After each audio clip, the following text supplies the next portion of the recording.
So hi guys. Welcome back to the blog. So अब हम पहुंच चुके हैं शिमला। जैसा कि आपको पता है कि रात को हम शिमला पहुंच चुके थे और उसके बाद काफ़ी टायरिंग सा हो गया था, तो रूम लिया। इधर हमारा कहीं रूम है यहाँ पे, ये वाला रूम है हमारा, दिस वन। तो यहाँ पे हमने रूम लिया एंड देन एक्चुअली ये थोड़ी मेन शिमला से थोड़ी सी डिस्टेंस पे है, 5-6 किलोमीटर का डिस्टेंस है। समर हिल जो शिमला से जस्ट पहले एक रेलवे स्टेशन आता है, वहाँ पे ही ये हमारा होटल है। एंड आपको दिखाऊंगा बाहर से प्रॉपर्टी कैसी है। अब निकल रहे हैं साइट सीइंग पे और मैं ऊपर जाते हुए और अभी थोड़ा ब्रेकफास्ट करेंगे।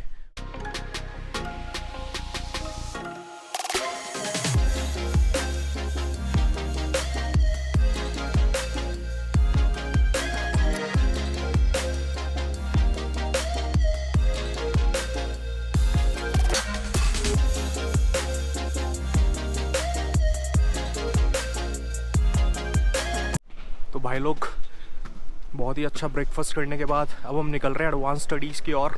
अभी एक्चुअली जो मैंने होटल लिया हुआ है वो समर हिल में है और यहाँ की जो रेट्स मुझे लगी वो इकोनॉमिकल लगी यार, ज़्यादा कुछ ऐसा महंगा नहीं है। और जैसा कि यहाँ के लोकल से मैंने सुना कि यार यहाँ पे ना अब ऑफ सीज़न शुरू हो गया शिमला में 2-3 दिन से, क्योंकि मानसून आ गया है। पूरा वेदर यहाँ पे फॉग ही था, सुबह तो पूरी रात एक्चुअली बारिश हुई है और अब जो है वेदर थोड़ा क्लियर हो रहा है। एडवांस स्टडीज़ हम जा रहे हैं एंड वहाँ से आपको पूरा व्यू दिखाते हैं और पूरा उसका टूर एक्सप्लोर करवाते हैं। यहाँ से निकल रहे हैं एडवांस स्टडीज़, तो मिलते हैं आपको वहीं पे।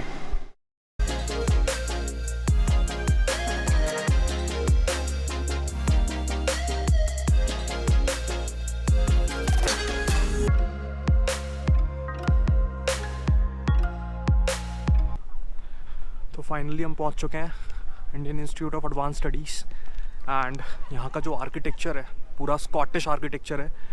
अगर इस जगह पे आपको आना है तो 2 टाइप की बेसिकली एंट्रीज़ है, ठीक है। तो पहली जो एंट्री है वो ये है कि अगर सिर्फ लॉन्स और गार्डन्स कवर करने हैं, सिर्फ लॉन्स और गार्डन्स अगर कवर करना है तो 30 रुपीज़ पर पर्सन इज़ द चार्ज।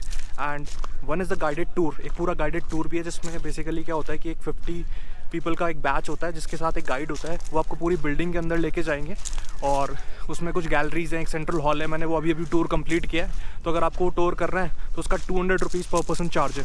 और वो जो टूर शुरू होते हैं वो 10:30 पे शुरू होते हैं, ये पूरा। और ये देख रहे हो, ये जिस मैं यहाँ पे चल रहा हूँ तो यहाँ पे जैसे कहते हैं ना कि छोटे छोटे पत्थर है, इनसे साउंड आ जाता था। मतलब ये सिक्योरिटी के लिए उस टाइम पे यूज़ होते थे कि अगर कोई भी रात को आ रहा है या कोई भी किसी भी तरह की मिसहैपनिंग हो, उससे पहले उन लोगों को पता लग जाता था जो सिक्योरिटी वाले हैं कि यार कोई खतरा है यहाँ पे।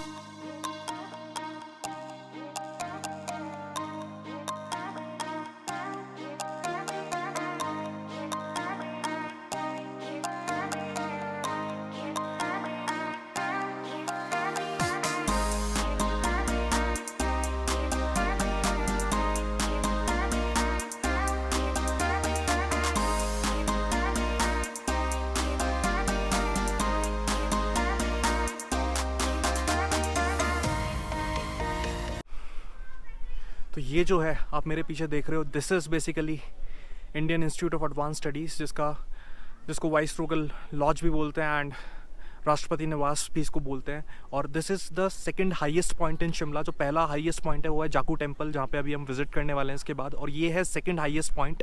तो अगर इस प्लेस के बारे में मैं आपको थोड़ा सा बताऊं तो ब्रिटिश राज के टाइम पे जो लीडर्स हुआ करते थे, जिनको वाइस रॉयस बोलते थे, उनका जो समर कैपिटल होता था ब्रिटिशर्स का वो शिमला हुआ करता था। तो उनकी स्टे के लिए जो ब्रिटिश राज लीडर हुआ करते थे, उनकी स्टे के लिए ये बिल्डिंग बनाई गई थी। और 133 ईयर्स पुरानी, 133 साल पुरानी ये बिल्डिंग है। स्कॉटलैंड बेस्ड आर्किटेक्चर है, क्योंकि जो चीफ आर्किटेक्चर थे वो स्कॉटलैंड के थे एंड वो समर्स में यहाँ पे आते थे। लॉर्ड डफरिन के टाइम पे इसका कंस्ट्रक्शन जो है वो शुरू हुआ था और 4 साल इस बिल्डिंग के कंस्ट्रक्शन में लगे थे। और बहुत ही बेहतरीन आर्किटेक्चर आपको यहाँ आओगे तो आप देखने को मिलेगा। एंड उसके बाद जो वाइस रॉयस थे, 19 वाइस रॉयस बेसिकली उन्होंने यहाँ पे स्टे किया था। और जो लास्ट वाइस रॉय थे लॉर्ड माउंटबेटन, उसके बाद इंडिपेंडेंस के बाद बेसिकली इंडिपेंडेंस के बाद क्या हुआ, इस जगह का जो नाम था पहले था वाइसरोगल लॉज, और इंडिपेंडेंस के बाद इस जगह का नाम हो गया राष्ट्रपति निवास। क्योंकि जो इंडियन प्रेसिडेंट्स हुआ करते थे उन लोगों का समर में बेसिकली समर्स में 10 से 15 दिन का अगर उनका समर हॉलीडे है तो वो लोग यहाँ पे आके रुकते थे। तो जो सेकंड प्रेसिडेंट थे डॉक्टर सर्वपल्ली राधाकृष्णन, वो यहाँ पे आए और उन्होंने ये चीज़ डिसाइड करी कि यार 10-15 दिन के लिए हम लोग यहाँ पे आके रुकते हैं। और इस पूरी जगह का मेंटेनेंस कॉस्ट वगैरह जो था वो 10-15 दिन की वजह से, तो उन्होंने सोचा कि यार क्यों ना इसको एक बेटर प्लेस बना दिया जाए, तो उसके बाद इस जगह को Indian institute of advance studies बनाया गया। ये आज भी जो जगह है वो रिसर्च के लिए यूज़ होती है, मतलब पूरे इंडिया से और फॉरेन से यहाँ पे स्कॉलर्स आते हैं जिन्होंने मतलब पीएचडी के बाद जिनको रिसर्च करनी है। अभी मैं एक प्रोमिनेंट नेशनल स्कॉलर से मिला, तो वो बेसिकली यहाँ पे 2 साल के लिए आए हुए हैं। उनका यहाँ पे गेस्ट हाउस है जिसमें जो अकोमोडेशन होती है वो यही लोग प्रोवाइड करते हैं, एंड जो फूड वगैरह होता है वो अपने एक्सपेंस पे यहाँ पे करते हैं। कुछ स्कॉलर्स को ये लोग खुद इन्वाइट करते हैं और कुछ स्कॉलर्स यहाँ पे आने के लिए एप्लीकेशन डालते हैं। कुछ प्रोजेक्ट्स वगैरह होते हैं जिनके बेसिस पे स्क्रीनिंग के थ्रू उनको यहाँ पे आने के लिए मौका दिया जाता है। और जिनसे मेरी बात हुई थी वो 2 साल के लिए यहाँ पे आए हैं, वो बेसिकली एक बुक लिख रहे हैं। And that's all about this place कि यहाँ की जो हिस्ट्री है वो बहुत ही, जैसे कहते हैं कि हिस्टोरिकल प्लेस है। आर्किटेक्चर यहाँ का बहुत ही शानदार है।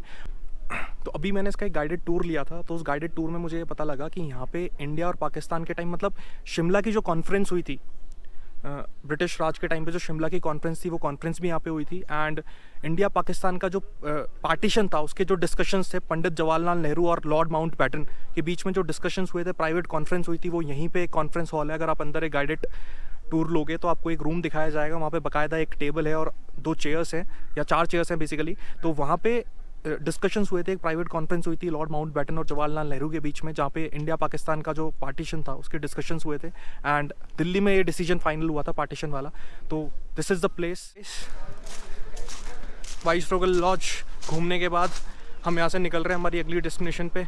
हल्की हल्की बारिश यहाँ पे शुरू हो गई है और मौसम बहुत ही शानदार है शिमला में इस टाइम। जुलाई में हम यहाँ पे आए हैं and weather is like absolutely awesome. बहुत ही मज़ा आ रहा है यहाँ पे। अब अगली डेस्टिनेशन पे आपसे मिलते हैं और दिखाते हैं आपको दूसरी साइट सीइंग हमारी जो आज की है शिमला में, जो हमने प्लान किया है। तो भैया एडवांस स्टडी कवर करने के बाद अब हम जा रहे हैं शिमला के हाईएस्ट पॉइंट पे, जो कि है जाकू टेम्पल। तो जाकू टेम्पल के लिए मैंने एडवांस स्टडी के जस्ट बाहर क्या होता है कि गवर्नमेंट की कुछ टैक्सीज चलती हैं, तो ट्रैवलर एक बस टाइप होती है, तो उस ट्रैवलर बस में आप आ सकते हो। 20 रुपीज़ पर पर्सन फेयर होता है, वो सीधे आपको मॉल रोड उतार देगी। अब जहाँ से मैं स्टार्ट कर रहा हूँ ना अपना जाकू टेम्पल का, जहाँ मुझे जाना है, मैं जहाँ से स्टार्ट कर रहा हूँ, मेरा स्टार्टिंग पॉइंट है मॉल रोड की स्टार्टिंग। अब अपन चलते हैं और एक्सप्लोर करते हैं कि ये जो पूरा वे है टू जाकू टेम्पल ये कैसा रहता है। तो वहाँ से हमने टैक्सी ली और हम यहाँ उतरे मॉल रोड पे। और मॉल रोड से आई थिंक सो मैंने सुना है कि चर्च के पास टैक्सीज़ के भी ऑप्शन है कि आप सीधे एक टैक्सी लेके भी जाकू टेम्पल जा सकते हो, और दूसरा जो ऑप्शन है वो है रोपवे के थ्रू, और तीसरा एक ऑप्शन है कि आप ट्रैकिंग करते हुए, क्लाइंब करते हुए जा सकते हो। तो देखते हैं अभी वहाँ जाके एक्सप्लोर करते हैं कि क्या चार्जेस हैं एंड ऑल।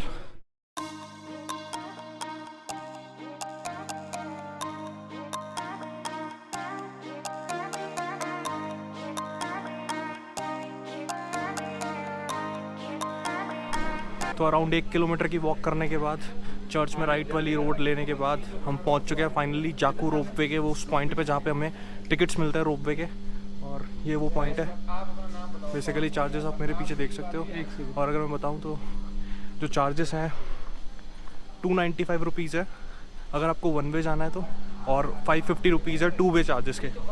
550 है, हाँ 550 रुपीज़ है 2 वे के, और 1 वे के हैं 295। तो अब मैं आपको इस शानदार सी रोप वे की जर्नी दिखाने वाला हूँ जिसके थ्रू हम जाने वाले हैं जाकू टेम्पल में। तो let's begin this journey, begin this awesome experience.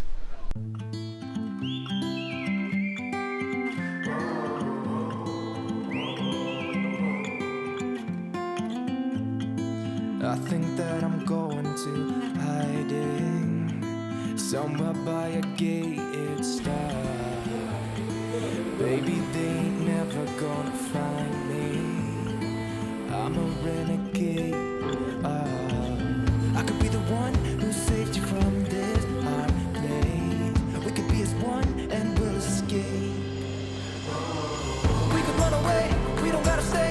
I can feel it, it burns inside me. Take away the pain, we can go insane. I can feel it, it burns inside me. We could run away, we don't gotta stay. I can feel it, it burns inside me. Take away the pain, we can go insane. Trust me, I won't let you down. I won't let you down. तो हम पहुंच चुके हैं Jakhu temple. ये जो आप मेरे पीछे देख रहे हो ये हनुमान जी का सबसे बड़ा स्टैचू है वर्ल्ड का, और ये हाईएस्ट पॉइंट है शिमला का। अगर आप शिमला आए और अगर आप जाकू टेम्पल नहीं आए तो आपकी जो ट्रिप है वो इनकम्प्लीट है। यहाँ आके अलग ही वाइब्स आपको मिलेंगी। और इस जगह के बारे में अगर मैं आपको थोड़ा सा बताऊँ तो जब हनुमान जी लक्ष्मण जी के लिए संजीवनी बूटी लेने जा रहे थे हिमालयाज़ के थ्रू, तो वो यहाँ रुके थे। यहाँ पे एक ऋषि मुनि रहते थे, उनसे उन्होंने पूछा था संजीवनी बूटी के बारे में। हनुमान जी ने यहाँ रुक के रेस्ट किया था, ऐसा यहाँ के जो पंडित जी उन्होंने हमें बताया। और आप देख सकते हो ये जो मेरे पीछे स्टैचू है हनुमान जी का, बहुत बड़ी मूर्ति है, बहुत बड़ी मूर्ति है। वर्ल्ड का लार्जेस्ट स्टैचू यहाँ पे है हनुमान जी का और बहुत ही अच्छा एक्सपीरियंस है। शिमला का टॉलेस्ट पॉइंट, हाईएस्ट पॉइंट है शिमला का और बहुत ही खूबसूरत यहाँ से नज़ारे हैं। हनुमान जी के चरणों में हम आ गए हैं उनका आशीर्वाद लेने। और अगर आप शिमला आएँ तो ये जगह ज़रूर विज़िट करें। This is the must visit place in the Shimla.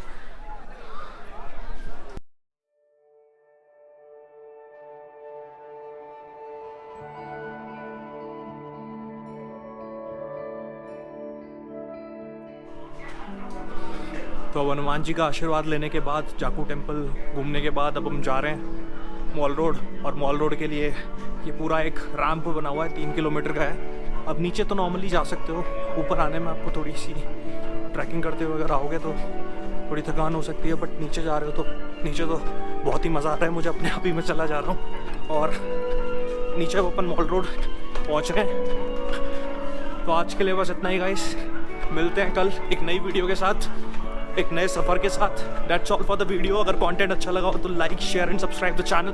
Bye bye.